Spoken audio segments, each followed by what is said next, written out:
Our Sunday readings are from Rays of the One Light, weekly commentaries on the Bible and the Bhagavad Gita by Swami Kriyananda.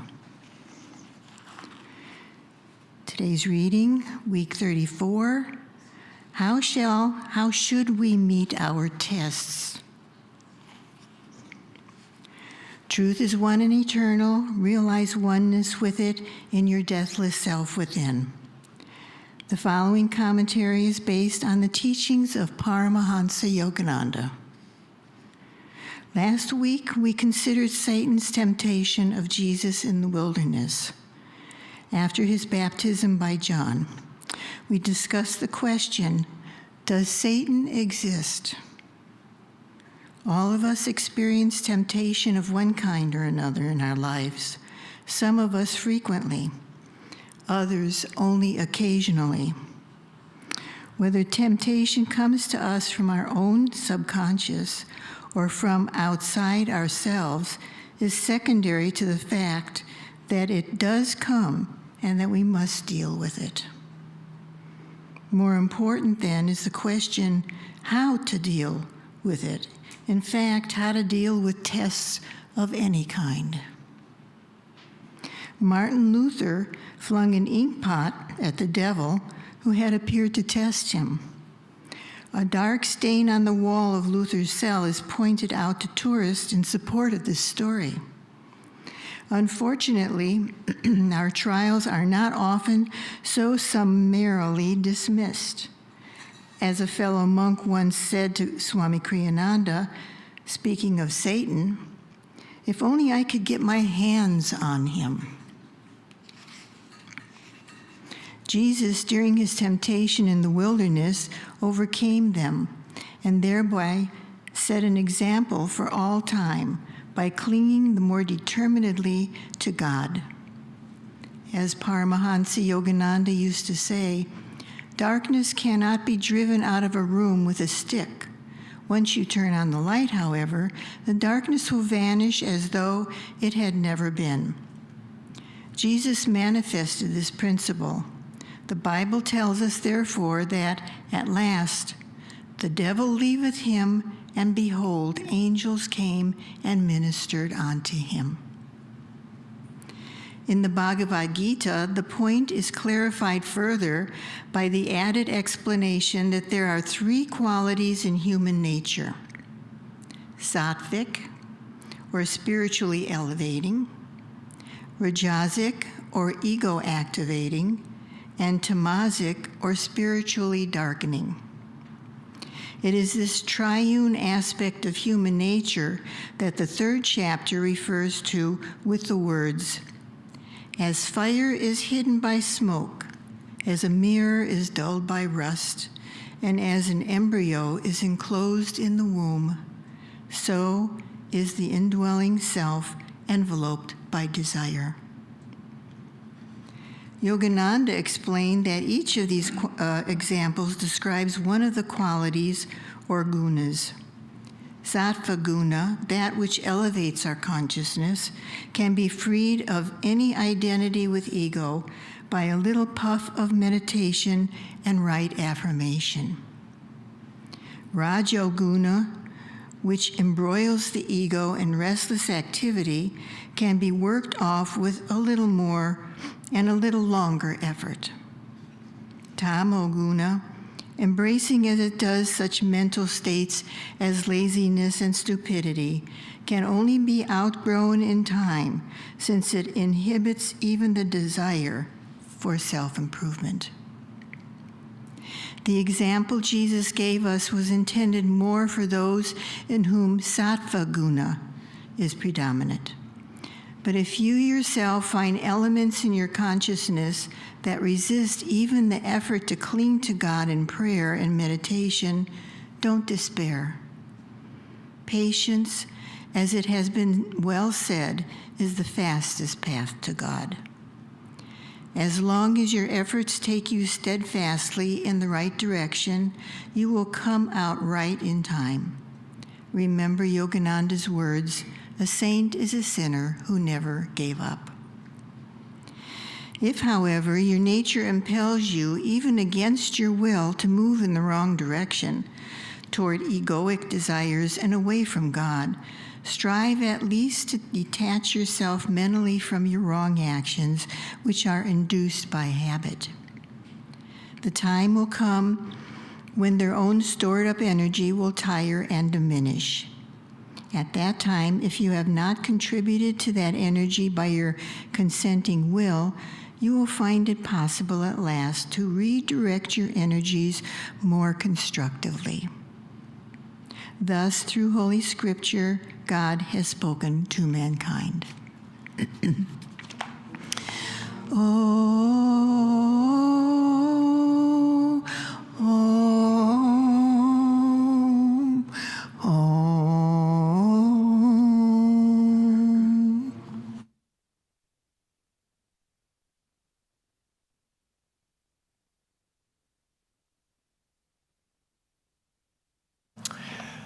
Good morning, everyone, and welcome. My name is Swami Hanuman, and I'm joined with Swami Mari, Badri, and Bharati. So today we're talking about how to deal with tests. Well, we all get to, don't we? I did notice one thing when I walked in, how the church is pretty full today.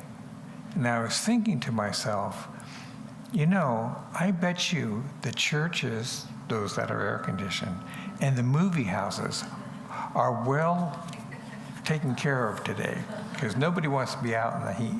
There's another test. Well, we're going to start with a reading from Whispers from Eternity. These are prayer demands by Paramahansa Yogananda.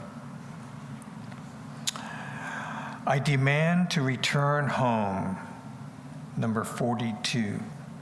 Impediments, beware. Flee my path. I am homeward bound. Through the long corridors of time, stumbling often into the pits of error, then lifted out of thy unseen hand.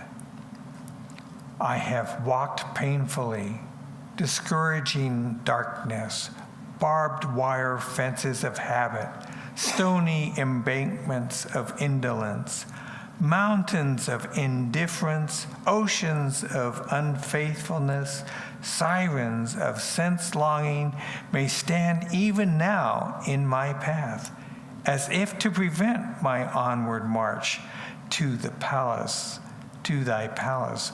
But 1,000,000 kingdoms and sextillions of years of unblemished worldly happiness will never tempt me again to turn away from thee.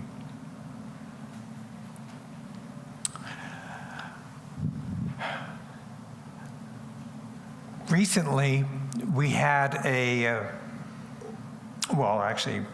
many weeks, we have set up a tent out in the parking lot. And we show our books, and we offer parking for people. One particular time I was out there helping set up, and I noticed this car cockeyed. It was trying to park. And Watson on a Saturday morning is pretty busy. Well, the window to the passenger side was open. And there's this lady in there, she's going, come over here.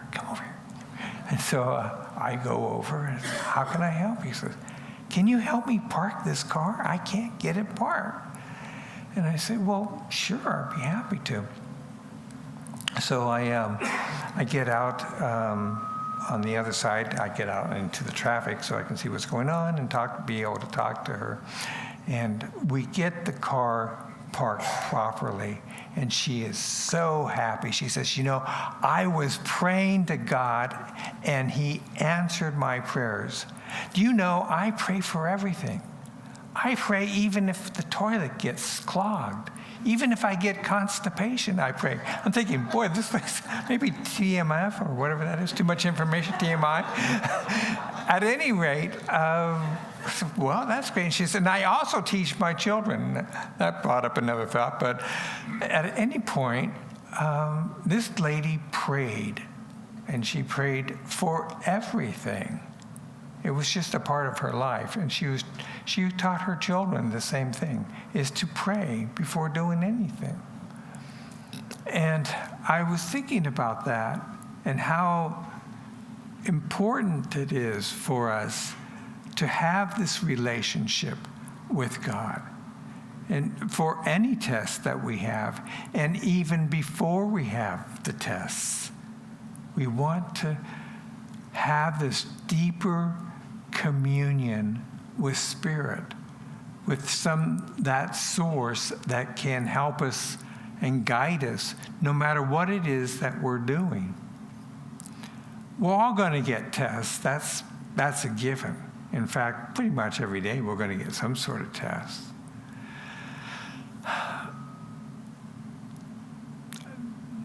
Davy tells a story about the art of living.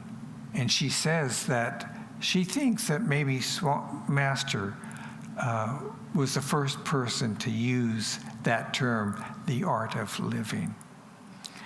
1933 sometime. Maybe so. But have you ever thought about it? Have you ever thought about living as an art? I really found that interesting, because it requires creativity. It requires reception. And it requires energy, of course. But I don't know. I didn't think about art when I was a teenager. I didn't think about those kinds of things. I just thought about going out and having a good time. When I got older, I thought about doing well at my job, moving up the old rung and doing all of that stuff. But I didn't think about art as living. But it really is a very helpful tool to see that if we take a step back, because you ever notice, artists take a step back and they look at what they've done. They take a look and think, is this working for me? Oftentimes, if we don't step back, we don't ask the question, things continue to not work for us. Matt Stickney is a good friend of ours. He was actually up here in the early days. Him and his wife lived in the ashram, and they worked in Earth Song. And I even knew Matt and Mark when they first came to Ananda and lived at the retreat, because we were helping out at the retreat at that time. And one thing we loved about Matt and Mark is every Friday night we had popcorn. They'd pull out the popcorn and we'd have popcorn. Well, that was a great thing. But Matt was telling this story about when he first got here, and he was having a hard time. He was, Matt Stickney, by the way, was Anand, is now Anand. Mark is Anand. Matt is still Matt, I think. Thanks. So anyway, Matt was having a hard time finding work that was suitable for him. And when he first got here, his relationship that he was in fell apart, and he was feeling pretty lonely at that point in time in his days at Ananda. And for many of us, the beginning days of Ananda always had tests. There was always something that we had to overcome. And that was good, because in fact, people tell you when you get there, you're going to have some tests, don't worry about it, means you're on the right path. Well, Mark was having a particularly difficult day. It was Sunday. He went to Sunday service.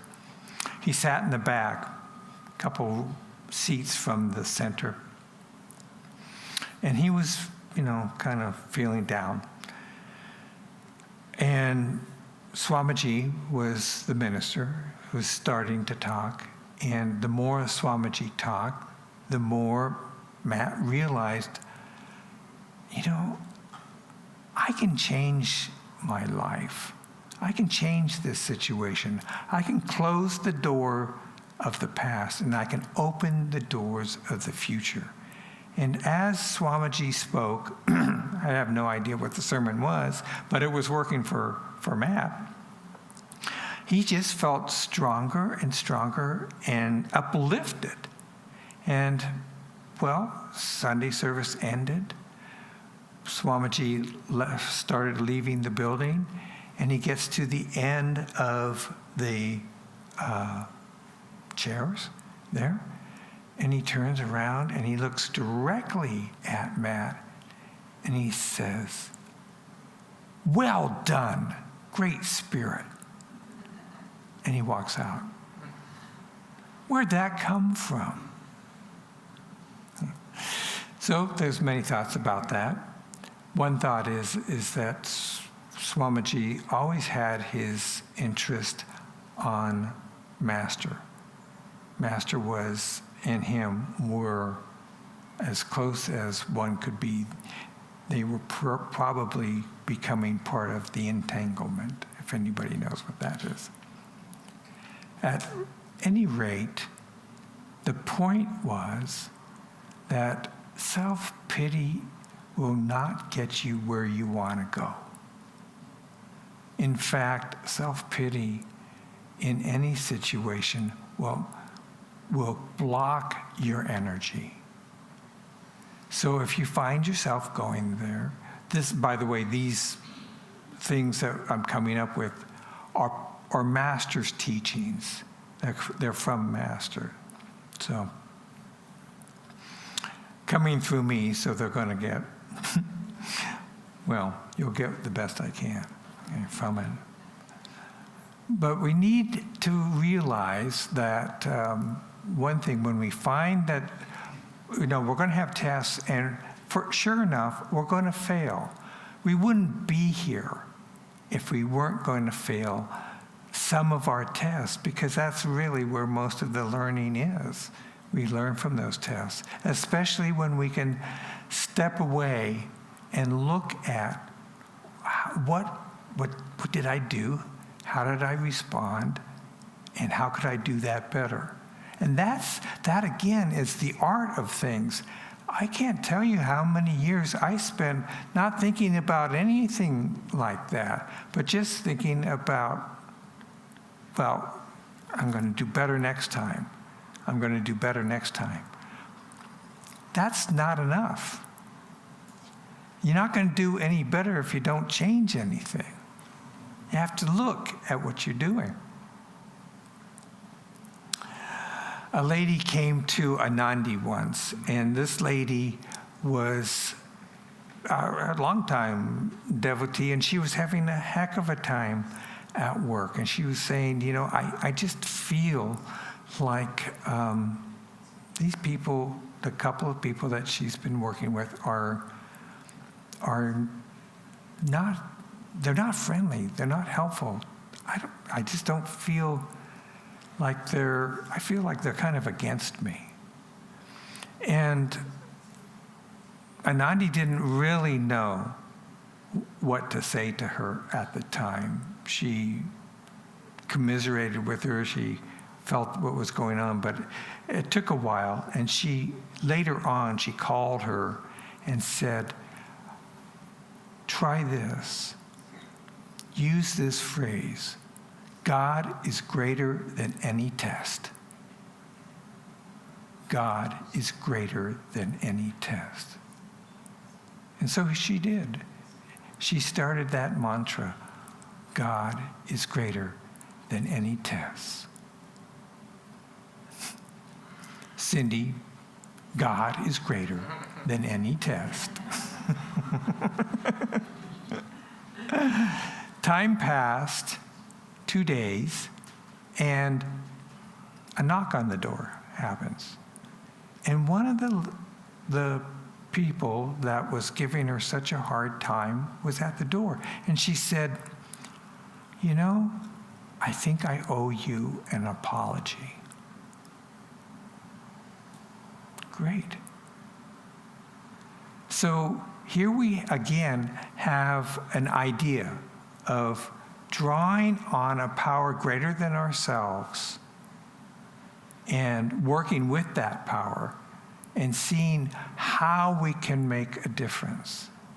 And certainly, God is greater than any tests that we are going to get.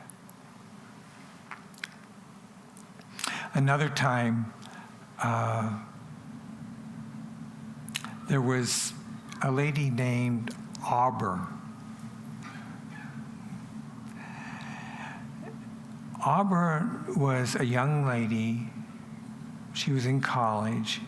She got into drugs, unfortunately, and she met a man who was also into drugs.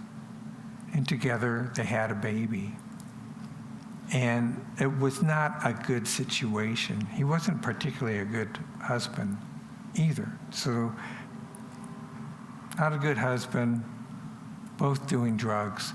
She realizes she has to get off of the drugs somehow. So she's going cold turkey on this process, and she finds herself in the bathroom floor, curled up and in pain with her baby, and she's clutching a piece of paper. Her mother had given her the phone number of a Christian help group. She wasn't particularly a Christian. She was just whatever she was at the time. She had no particular faith, per se.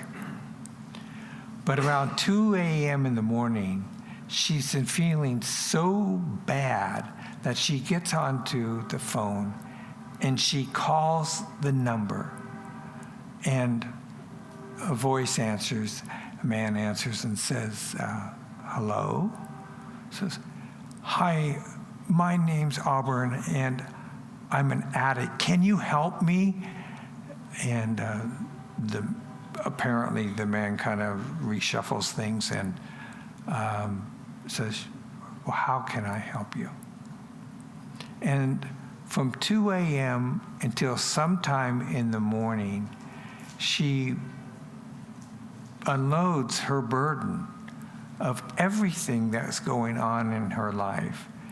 And as the hours pass, she's feeling lighter and lighter and lighter. Until finally she feels like she's kind of talked herself through whatever she had to offer. And she said, "You know, I know you're a Christian.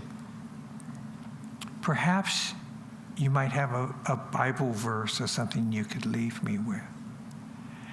And the man on the phone said, "Auburn, I've got to tell you, you phoned the wrong number."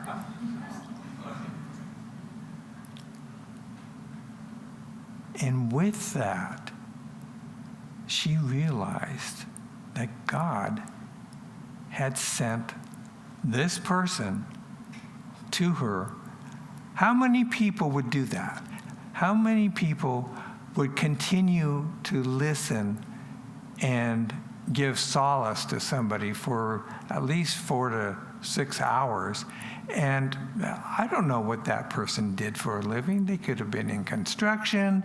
They could have been in computers. They could have been anything. But that call went to him, and God was there.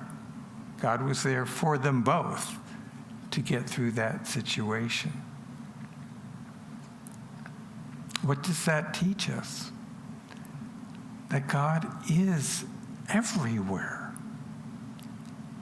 if we are open to that process. Another time, there was a situation where a person wasn't feeling very connected, you might say. And whatever was going on was overwhelming. And so they did pray, they did do what they could do to change the situation. And they finally came to the realization, and these words came to them, that you are a unique soul, and that everything that's happening to you in this life is for the betterment of that soul. This is your education. This is what you've got. Now, it doesn't mean that you don't do anything. It doesn't mean that you just let things go. You have to act. One of the things Swami Kriyananda made very clear when we were going through the lawsuits, he says, you pray for what you think is the right thing to do, but you don't stop there. When you have an answer, you act. You have to act and get out of, well, we could do this and we could do that. Act. Because energy has intelligence. And if you're a yogi, you understand. You move in a direction that with energy, that energy, if you're listening, will tell you, am I just keep going straight, or do I make a little veer here, a little turn there? That's how we live. We actually live in a very intuitive fashion, because by listening to the Spirit, we can experience the Spirit. I wanted to end with a reading from Songs of the Soul. This is a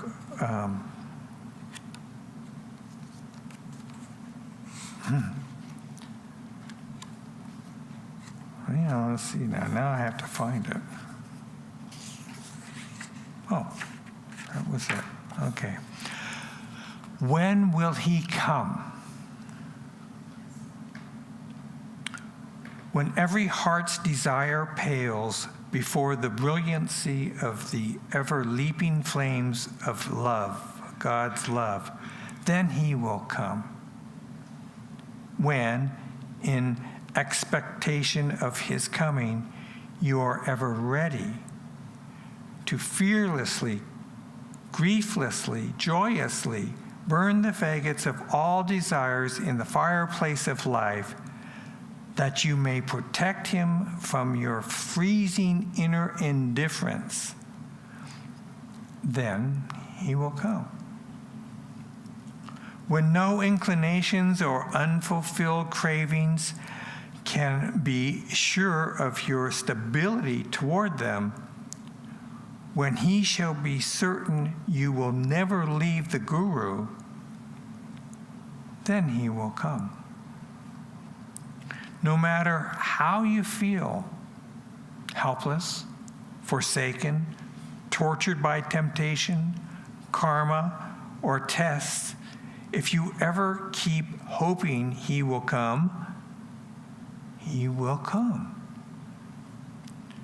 When your mind says piercingly, you can't have him, you don't deserve having him, still, if your soul, disregarding all of this, shall ever keep chanting within, he will come. He will come.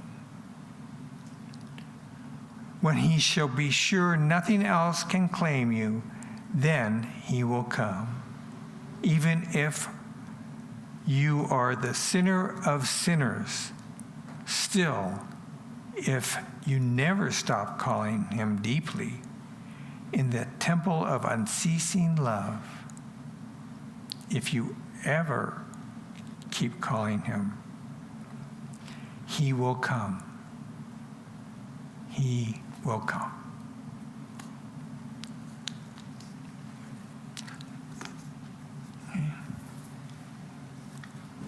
I think we have some more songs.